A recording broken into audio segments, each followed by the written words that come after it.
ওদিকে শিরোনামে বলছিলাম, ঈদের পর গাজীপুরের সাফারি পার্কে দর্শনার্থীদের ভিড় বেড়েছে। গণঅভ্যুত্থানের সময়ে ভাঙচুর আর লুটপাট হওয়ায় দীর্ঘদিন বন্ধ থাকার পর নাম বদল করে চালু হয়েছে দেশের বৃহত্তম এই সাফারি পার্ক। বিশাল আয়তনের পার্কে দলে দলে দর্শনার্থীরা এসে আনন্দ উপভোগ করছেন, আর দর্শনার্থীদের নিরাপত্তায় দায়িত্ব পালন করছে টুরিস্ট পুলিশ। ইকবাল আহমেদ সরকারের তথ্য এবং ছবিতে বিস্তারিত। সাফারি পার্কের পর্যটন ও সাফারি জোনে এখন নানা বয়সী মানুষের ভিড়। মুক্ত পরিবেশে নানা পশু পাখি দেখে আনন্দিত তারা। দর্শনার্থীরা জানান, আগে শুধু বইয়ের পাতায় এসব প্রাণীর নাম জেনেছেন, এখন বাস্তবে দেখে খুশি তারা। মাছ দেখতে এসেছি, মাছগুলো খুব সুন্দর এবং কালারফুল। প্যারট দেখছি, ম্যাকাও দেখছি, এগুলো খুবই সুন্দর ছিল। এখানে কিছু পাখি আছে, খুবই অনেক প্রজাতির পাখি আছে, শুধু একটা ভ্যারিয়েন্টের না, অনেক ভ্যারিয়েন্টের পশু পাখি দেখলাম। তারপর যে আরো ঘুরবো, অনেক কিছু বাকি আছে, এগুলো দেখবো।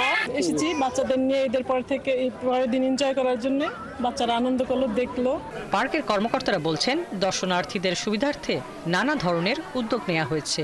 পরিষ্কার পরিচ্ছন্নতা এবং বিশেষ করে আমরা দর্শনার্থীদের জন্য নিরাপত্তার জন্য আমাদের প্রত্যেকটা বেষ্টনীতে এবং প্রত্যেকটা এরিয়াতে আমরা আমাদের জনবল নিয়োগ দেওয়া হয়েছে। আর পার্কে আগতদের নিরাপত্তা ও শৃঙ্খলা রক্ষায় নিরলসভাবে কাজ করছে টুরিস্ট পুলিশ। দেশি পর্যটকদের ব্যাপারটা হইলে কি, দেশের পর্যটন ঢোকানোর পর আমাদের তো টহল টিম থাকে, আপনার হুন্ডা মোবাইল একটা থাকে, হুন্ডা মোবাইল আপনার যে কোনো সমস্যা হইলে ওদেরকে ওই যে গেটে আমরা দিয়ে দিই, আমাদের কার্ডগুলো দিয়ে দিই। কার্ডগুলো দেওয়ার পর ওরা আমাদের সাথে সার্বক্ষণিক যোগাযোগ করে। তবে আপনি গত 9 মাসের মধ্যে আপনি 2টা কমপ্লেইন পেয়েছি।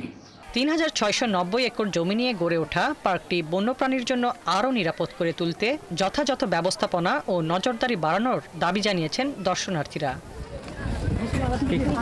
হাসিবা আলী বর্ণা, ৭১।